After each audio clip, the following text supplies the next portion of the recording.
PK52, the Saturday morning meeting. Well, the New York Auto Show is coming to a close. And normally we have the Chicago show, and it's a big show, big media, a lot of information out. This year, not so much. At the end of COVID, there were still COVID protocols. So this moved to the New York show, and all the executives show up for the New York Auto Show, both Toyota and Lexus. Obviously, this is Bob Carter right here, president of Toyota. I've known Bob Carter for a very long time. Very straight shooter, will tell the truth. I love it when he does interviews because if they ask him the questions, he'll give them an answer. So there's never any, I don't know, it's here's what I do know. Love that about Bob Carter. So there was a lot of cars displayed.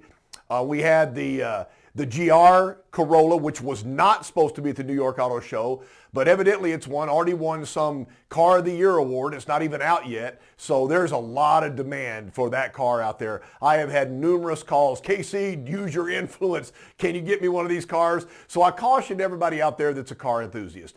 If you don't take your car to a track, if you don't, once in a while go out to a racetrack and race your car, then the GR Corolla is not the car for you. I mean, it is set up to be a track car.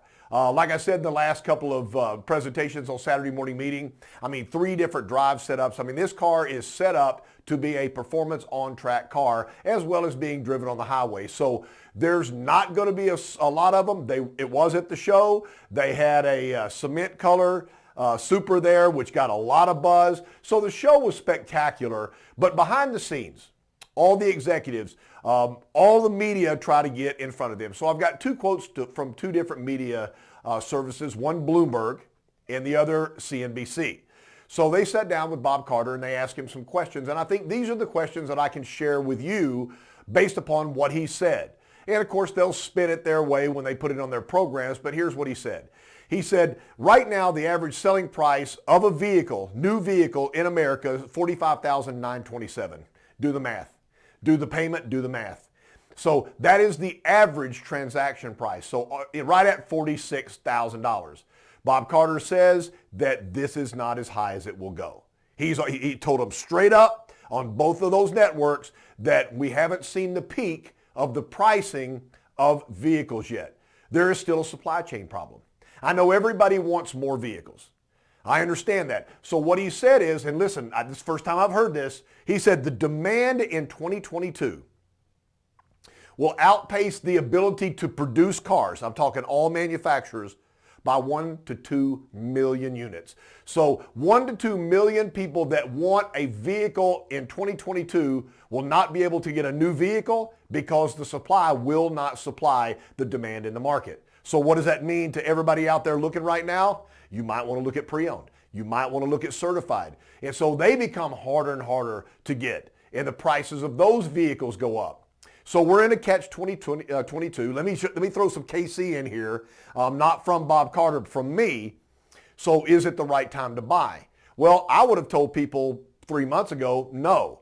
But now that interest rates and the inflation rate is starting to skyrocket and the Fed is going to raise the rates, the interest rates are going to go up. I don't know how far they're going to go up, but with an average transaction price of $46,000, if the rate jumps 2 or 3 points, that is a lot on a monthly payment. It's already affecting the mortgage industries right now. And so if you have somebody in your family or a friend that is thinking about buying a car and they need a car right now, pull the trigger, buy the car right now because rates are going to go up. So Mr. Carter said that he feels like the supply issue will probably be mid-year 2023, another 12 to 15 months. But I love the way he said it. He said, we're looking in our crystal ball, which we have an unbelievable high resource, very, very good Toyota crystal ball. And he said, looking into the future that far, it's pretty cloudy. So we really don't know. He said, it's not just a chip problem. And we got manufacturers out there selling cars and promising chips. So the domestic manufacturers are delivering vehicles with functions and features in the vehicle that won't work because they do not have the semiconductor chip in that vehicle. And they've promised the customer, as soon as the chips come back, then we'll fix your car and turn your seat heat on or whatever else they've left out. The problem with that is they're not going to stop making brand new cars. So we have to have a chip surplus before they call the customer back in and go, oh, by the way, we've got extra chips now. We'll fix your 2021 or 2022 car, which is an issue now because now the industry's over-promising what they can do. So the chips are a problem, but that's not the only problem. We've got a supply problem. Steel is an issue. Aluminum is an issue. And listen to these two things, cobalt and lithium. So as electric cars come online, if we don't have the lithium to supply the batteries for the electric cars, doesn't matter how many electric cars the manufacturers can build. We got the BZ4X coming out. Going to be a great car. You've seen pictures of it online. It was the New York Auto Show. Got a lot of buzz. But if we can't supply batteries, the car won't go. It'll be a beautiful car, but it'll be just a car because it won't move because there might not be enough lithium. So we're in a situation right now where profits are high. People are willing to pay outside their comfort zone because they need a car right now. So from Mr. Carter, he's telling you right now, we've got another year and a half. So make sure you service your customer and make sure the customer is taken care of. Make sure you're telling them that it's the industry where we are right now. It's the supply. We can't make more cars if we don't have the components to make the cars. I'm never going to overpromise. People call me all the time, KC, what are you hearing? It's not our ability to manufacture cars. If we can get the components right now, we can start pumping some cars out. But Toyota's already backed off on their production numbers for the year. The industry normally rolls about 17 plus million new cars made in America. Light duty vehicles, 17 million, 17.2, 17.3. Last year, it was 14 million. It won't be 17 million this year. It's probably going to be around 14 million again. So the demand is still gigantic and the supply is still an issue. But look into the pictures. Google the New York Auto Show. What a phenomenal display that Toyota put on and had people out there to answer questions for the customers. Make sure that you attend any auto show in your market area.